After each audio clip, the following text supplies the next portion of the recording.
సినిమాలు చూసి ప్రార్థన చేసిన దేవుడు వింటావు, పూత మాట్లాడి ప్రార్థన చేసిన దేవుడు వింటావు, పోకిరి మాట్లాడి ప్రార్థన చేసిన దేవుడు వింటావు. ఒక నిష్కలంకమైన హృదయంతో నువ్వు ప్రార్థన చేస్తే దేవుడు ఖచ్చితంగా వింటాడు.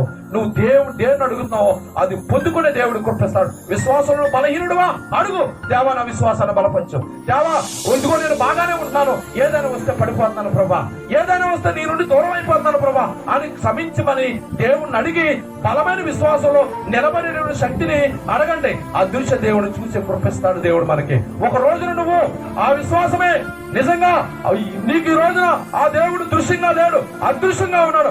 ఒక రోజున నీ విశ్వాసమే అదృశ్యుడైన దేవుణ్ణి నీ ఎదుట దృశ్యముగా ప్రత్యక్షంగా నువ్వు దేవుని చూడగలుగుతావు. పరోక్షంగా నువ్వు ఉన్నావు దేవుడికి. ఒక రోజున నీ విశ్వాసమే దేవుణ్ణి ప్రత్యక్షంగా చూసే కృప దేవుడికి ఇస్తాడు.